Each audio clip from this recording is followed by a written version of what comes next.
Yo, what's going on, guys? KrispyFlakes here. So I was watching a Mike Korzemba video and it was titled, "What if an NBA team were to die?" So I know that's a pretty horrible subject to even think about, but the concepts of the video and the rules in place were very interesting. So pretty much what happens is that if an NBA team, if 5 or more players on that team were to pass away or some sort of horrible event happened, then the NBA holds what is called a disaster draft. I never heard about this up until this video.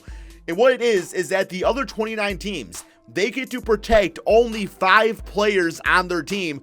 And, the team that this horrible thing happened to, they get to draft their 13-man roster based off of the non-protected players from all the teams in the entire NBA. So if you have like 6 or 7 players in your team and some of them are some promising up-and-coming guys, then it's a very good chance those guys could be drafted by that team. So for today's video, we are going to hold a disaster draft. Now, keep in mind, I don't even want to think about the idea of a team dying, so we are going to say it's an alternate universe where Thanos exists, and Thanos just snaps his fingers, and one of these teams is one of the unlucky bunch who get poofed from the, existence. So we are going to select a team right here. The team that is going to get Thanos is going to be the Brooklyn Nets. I'm sorry, Brooklyn Net Nation. This is the team that is going to get poofed from existence. A disaster draft will be held in your honor. So guys, I'm going to go ahead and set that up. Okay, so the way I did this, just in case you guys are curious, is I created a new roster. I deleted all the Brooklyn Nets players from that team, filled that roster with the free agents, guys that would be in the NBA. Then I went to an expansion draft and I recreated the Brooklyn Nets, which is the team we are now going to draft to. So yeah, man, we're going to go to this. There is only 5 protected players by each NBA team. So we are going to check this out, man, and see which guys are available. We're not drafting against anybody else. So we essentially get our pick of like these 13 players out here. So as far as guys available, we got like Drew Holiday, Mike Conley, Steven Adams, Marcus Smart, Dwayne Wade, Will Barton. So, once you look at it right there, they definitely got some good NBA talent. But I mean, like, not like a lot of like superstars. So it's not like your team's going to be absolutely amazing. But still a lot of really solid NBA players. You definitely want to like look for like rookies and, second year players and stuff like that. So yeah, we got Isaac Bonga, J.R. Smith out there, Gary Trent Jr., Malik Monk. I mean, that would be a pretty good guy to get. Harry Giles. I say, Frank Ntilikina. So yeah, definitely some really solid players still to pick from. But, we're trying to build the best team possible in this one season. So no doubt going to start off with Drew Holiday, 86 overall player. Great defensive player, man. Can get you 20 points a game, get you about 6 assists out there too at the shooting guard position. Can also, of course, play point guard. So yeah, gonna go with Drew Holiday for my first selection to this new Brooklyn Nets team. Next up, we are going to probably go with Steven Adams. I think he's definitely the best center available. And as 84 overall, his contract is pretty damn large. I don't really know how contracts would work in this situation. Like, does the team have to like stay within the cap? Or are they allowed to go over the cap? Or are contracts negated if you go to that new team? I really don't know how all that works out there, man. I'm sure there's probably a clause talking about in the NBA. But we're going to go with Steven Adams next for our starting center alongside Drew Holiday. So already our team is defensively really solid. Next up, I'm going to look at probably like Brook Lopez would probably be pretty nice to have like off the bench.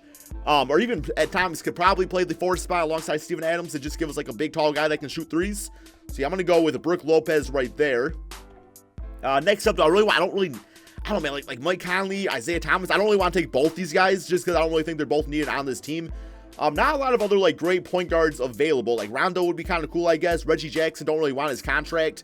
Although Isaiah Thomas is a 6th man, could potentially work for this squad. So we're going to go with Mike Conley and probably just nab up also Isaiah Thomas to be a 6th man on the squad. So yeah, that's looking pretty good so far. We are still looking for the 4th spot. So we got Marcus Morris. He's averaging, I think he's about 14, 15 points per game right now for the Boston Celtics on a pretty good contract also. Belitza, I think that's how you say his name. Pretty solid stretch big. I think I'm going to nab him up real quick. I know he's 30, but brings you some nice veteran scoring off the bench. And so we're going to go with him. Probably also take Marcus Morris. He'll probably end up being the starter of this team unless I make some trades. I don't really know how trades will work with this either. Next up, okay, let's maybe go for like some younger guys out there if possible. So we got Kelly Olynyk, he's 77 overall. He's only 27. Ricky Rubio. Yeah, definitely want to take Josh Hart. Probably be like a backup shooting guard for us. So we're going to go with him next. And so far, the team's looking pretty damn solid. I do want to get some more defense-oriented players because we took the first 2 right here. And they're both really good defense. Mike Conley's respectable. But outside of that, Definitely got to look for some defensive guys. So let's go over here to the, I guess we got inside D. Pau Gasol actually a B+ for that. It's only a 1-year deal, though. Dwayne Wade, I'm not taking him from the Miami Heat. Okay, there we go. Taj Gibson. He's a 2-way power forward. He's kind of like your traditional type of guy where he's going to like get you with the post up, little tiny bit of a mid-range game. You know, going to do a lot of the dirty work on the inside, which is exactly what we need. So we'll go with him next. We got 2 shooting guards. So I definitely want to look for some more of those. Probably another backup small forward too. So yeah, we're going to look for a shooting guard and a power forward next. I'm sorry, a small forward next. Thaddeus could play small forward if needed. Could go, yeah, Jabari Parker, he tried the small forward position. Did not quite work out for him. Ken Bazemore I saw was pretty expensive. But we got Tyreke Evans or Terrence Ross. Terrence Ross has had a very solid season for the Orlando Magic. So, I mean, he's proven he can be like a 6-man. Could also play the small forward position if needed. Although I don't know if I'm actually going to run him right there. Although there's not really a lot of other guys available. Trevor Ariza, we got Fred VanVleet. Thomas Bryant. Okay, let me go with Trevor Ariza. And I'm going to go with probably a 3rd-string point guard just in case Isaiah Thomas doesn't really work out. I don't want Reggie Jackson at all. We got Jeremy Lin Sandy. You know what, man? Give me Lin Sandy. I'll be good with that. And we still got 2 picks left to go. So I think for these 2 picks, I'm going to look for some more prospect type of players. So we got J.R. Smith because he was picked, 16th in the draft. Let's actually go over here to potential. So, yeah, Dwayne Wade, Dirk Nowitzki. I don't know why their potential's at A+. Like, they're old now. They're going to retire, so they don't really have potential per se anymore. What else, man? Wesley Matthews to Anthony Melton. I mean, he's the starting point guard for the Phoenix Suns. But yeah, not really. Okay, Ronnie Hood. I guess he's okay. Yeah, not. Oh, man, there we go. Yeah, Mitchell Robinson. That's a guy I definitely want to nab up. And we got 1 more to go.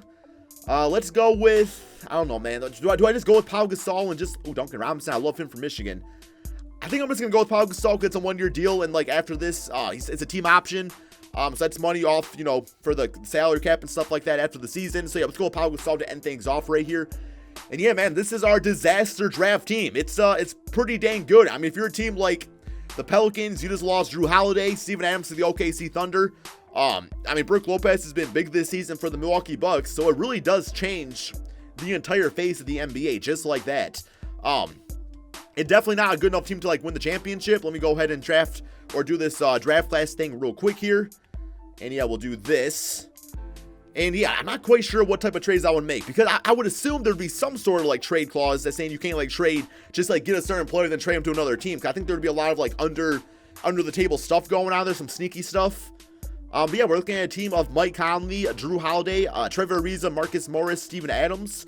Off the bench, Isaiah Thomas with Pau Gasol, Brook Lopez. I'm probably going to put Pau at the small forward position. I'm sorry, the power forward position. He goes to 81 overall. We got Brook Lopez right there at center. Let me actually put, I could put Marcus Morris at small forward and then just start Pau Gasol. I don't absolutely love the idea of doing that, but I am trying, you know, you got to work with what you got out there. And this is my highest rated lineup. So I want to put the higher rated guys out there. And then Brook Lopez can stay at his natural center spot. Then Taj Gibson can play. Bjelica can actually play some small forward for us. I would be okay with that. Going to probably be going with a 9 or 10 man rotation. And then now I actually have to decide, do I want to go with Terrence Ross or do I want to go with Josh Hart? I think for this season, I'm going to go with Terrence Ross. I just feel like he's been so great for the Orlando Magic. So we are going to go ahead, guys, simulate an entire NBA season. We are in the Eastern Conference, so that's good for us. And we're going to see how good a disaster draft team could really do. So a record of 64-17. This pretty much just shown how much a disaster draft could change the entire NBA. All these other teams out there got like a lot weaker, while our team, we were able to go out there and pick the players we wanted and take another step further. Like I was just looking at players and based off my own NBA knowledge, deciding which guys played best together. But I mean, you take that next step, guys. Imagine all the analytic guys out there, this is were to happen, being able to kind of go through the guys that were unprotected and being able to kind of come up with the best, like the best roster based off of all the guys' stats and all the analytics and stuff like that. I mean, it would be crazy to see how it would all play out. Keep in mind, let's hope this never happens. Like, let's hope we never see a disaster draft because that means a horrible event has happened out there. But I don't know, man. I just saw that Mike Korzemba video and I was like, this will make for a very interesting video. I know it's a rough subject. That's why I wanted to go more the Thanos route with it. But here are the All-NBA teams. You guys can see real quick here as I'm going through all of them. Looking like that. And yeah, our team 65-17. I was not expecting that at all. I mean, I know we took quite a few players from both conferences, but still, that is a crazy record to be had. So player stats on the season, we got Mike Conley at 19.7 assists. You also got to think about the depth of the team, because more times, most NBA teams, let's say the Warriors, you have like 3 or 4 really solid stars on your team. You might have 1 or 2 all-stars, superstars, and then you might have like one guy that you could possibly find a better upgrade in the offseason for.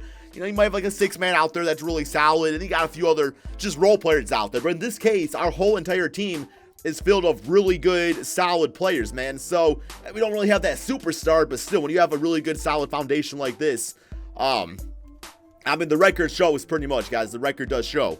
So here we go. We are going to simulate the playoffs. We do have a series against the New York Knicks, the other team in New York. So simulate current round, see how this goes, and see if we can win the championship. At this point, man, I didn't even think we were going to make the playoffs. Like, I thought it was going to be a while for this team to be like rebuilt and stuff like that, but no, man, this team is already ready to compete.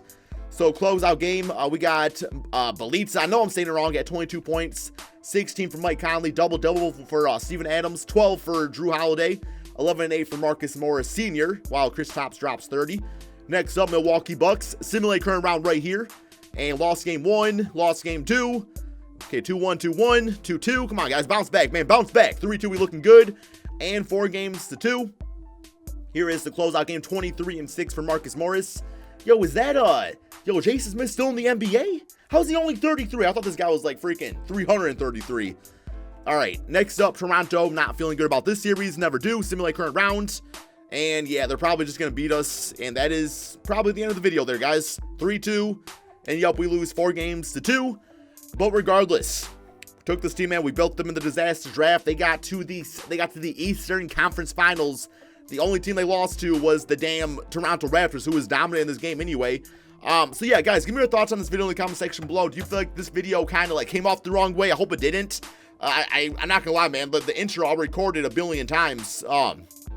Just because I wanted to, I wanted to like sound as like sincere as possible, where I'm not, this was just like an interesting idea to do. That's all I wanted it to be, was an interesting idea. So yeah, hope you guys all did enjoy. If you want to try this out yourself, go back to the part where I explain how to do it, and feel free to do so. Thank you all so much for watching. Be sure to drop that like, subscribe if you're new to my channel, and once again, guys, shout out to Mike Korzemba for making a video about this, which really inspired me to do this type of idea.